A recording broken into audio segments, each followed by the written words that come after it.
Hello, good morning. Welcome to my online class.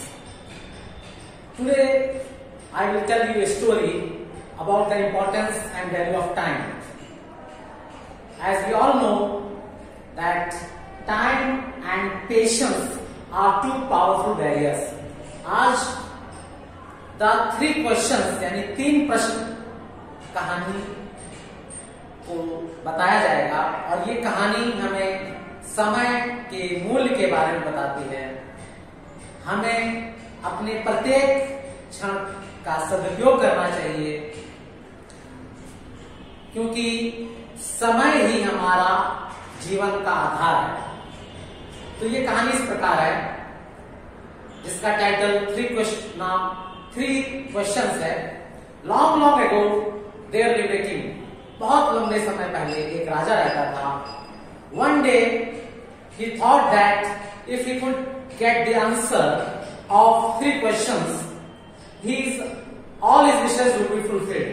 एक दिन उसने सोचा कि अगर वो 3 प्रश्नों का जवाब पा लेगा तो उसकी सारी इच्छाएं पूरी हो जाएंगी या वो सारे कार्यों में कामयाब हो सकता है।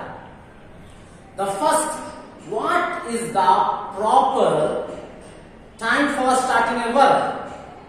पहला प्रश्न उसके दिमाग में ये आया कि किसी कार्य को करने का कि सही मुहूर्त क्या है। दूसरा प्रश्न उसके दिमाग में आया, whose advice should he follow? किसकी सलाह उसे माननी चाहिए। जीवन में तमाम लोग सलाह देते हैं, तमाम लोग अपने सुझाव देते हैं, हमें किनकी सलाह माननी चाहिए। And third, which one is the most important work? और तीसरा प्रश्न उसके मन में ये आया कि हमारे लिए सबसे महत्वपूर्ण कार्य क्या है। He asked these questions to ministers and courtiers. उसने ये प्रश्न अपने मंत्रियों और दरबारियों से पूछा, but nobody could give the answer. लेकिन किसी ने भी इस प्रश्न का जवाब नहीं दिया। At last, आखिरकार, he made an announcement in his kingdom. उसने अपने राज्य में एक घोषणा की that if anybody can satisfy him with his replies, कि कोई भी उनके इस प्रश्नों का जवाब देगा, he would reward him suitably. तो वो राजा उन्हें पुरस्कार देंगे। Many wise men came far and wide to try their luck. बहुत से बुद्धिमान व्यक्ति दूर दूर से आए अपने भाग्य को आजमाने के लिए, इन 3 प्रश्नों का जवाब देने के लिए जिनका राजा उत्तर सुनने के लिए बेताब था। However, nobody could satisfy him. हालांकि कोई भी उसे संतुष्ट न कर सका। So nobody could get the reward either. इसलिए किसी भी व्यक्ति को पुरस्कार नहीं मिला। Nevertheless, the king was impatient to have the answer of his questions. फिर भी राजा अपने इन प्रश्नों के उत्तर सुनने के लिए बहुत ही आतुर था। One day, when he was sitting in the court, जब एक दिन वो अदालत में बैठे थे, a messenger came and he told the king that there was a saint in the nearby forest. तभी एक संदेशवाहक ने उससे राजा को सुझाव दिया कि पास के या करीब के जंगल में सन्यासी रहते हैं। He was a very wise man, famous for his wisdom, and perhaps he could reply. और वो बहुत ही बुद्धिमान व्यक्ति हैं, उनकी बुद्धिमत्ता के चर्चे दूर दूर तक फैले हैं और शायद वही सन्यासी इस प्रश्न का जवाब दे सकते हैं। But the problem was that he would never come outside the forest. लेकिन समस्या ये है कि वो सन्यासी कभी जंगल और अपनी कुटिया को छोड़कर बाहर नहीं जाते हैं। Nor would he meet anybody other than the rustic villagers. और इसके अतिरिक्त वो किसी भी गांव वाले को छोड़कर किसी अन्य व्यक्ति से मिलना भी पसंद नहीं करते। The king decided to go to the forest and meet the saint. He disguised himself as a rural villager and left for the forest. राजा ने फैसला किया कि वो जंगल जाएंगे और उस सन्यासी से मिलेंगे। राजा ने अपने आप को एक गांव वाले का भेष धारण किया और जंगल के लिए चल दिए। Some soldiers were also with him. तो सैनिक भी राजा के पीछे पीछे उनकी सुरक्षा के लिए गए। When he came near the forest, जब वो जंगल के पास आए, he got down from his horse. राजा अपने घोड़े से उतरे और उस घोड़े को उन्होंने सैनिकों को सौंप दिया और सैनिकों से आदेश दिया कि वो वहीं पर रुकें। फिर वो जो है अकेले उस सन्यासी की कुटिया की ओर चल दिए। When the king came near the cottage, he found that the saint was digging soil outside his cottage.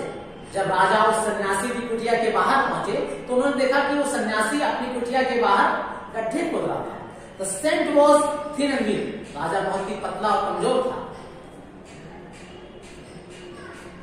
He welcomed the king and continued his work.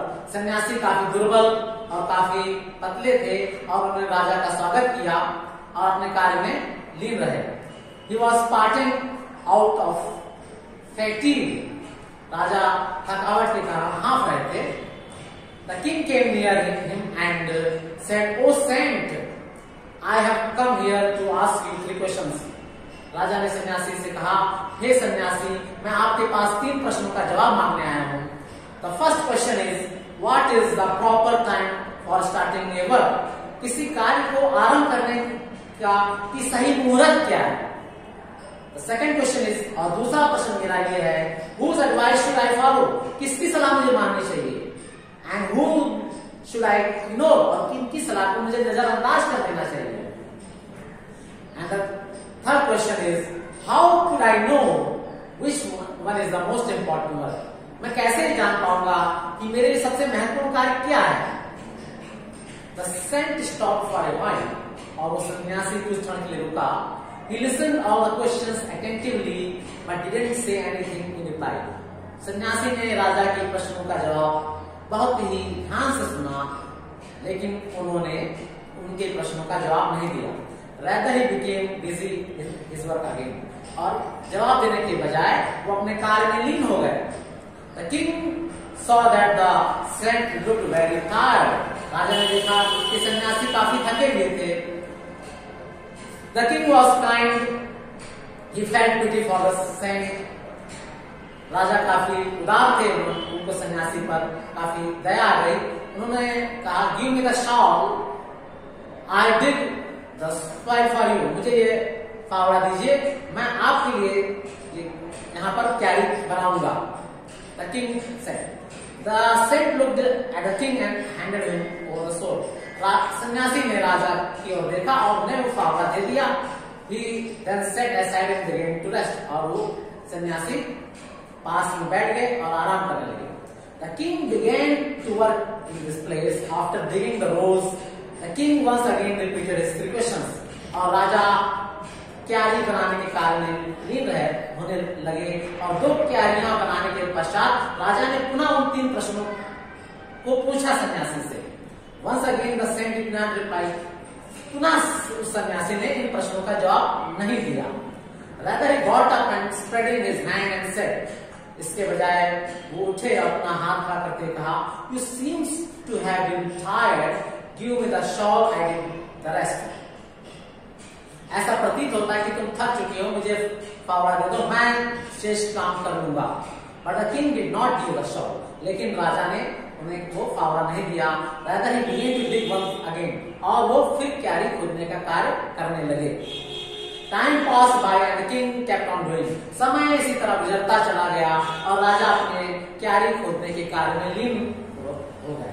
When he finished the digging the whole area, और जब उन्होंने पूरा क्यारी को खोदने का या क्यारी बनाने का सारा कार्य पूरा कर लिया था, the sun was almost setting behind the all trees, और सूरज लगभग मानो पीछे पेड़ों की झुरमुट में छिप ही रहा था। The king put the shawl on the ground. राजा ने कुदाली जमीन पर रखी और खड़े हुए। Oh wise saint, हे बुद्धिमान सन्यासी, I came here to get answer to my 3 questions. मैं यहाँ पर अपने 3 प्रश्नों का जवाब सुनने आया हूँ।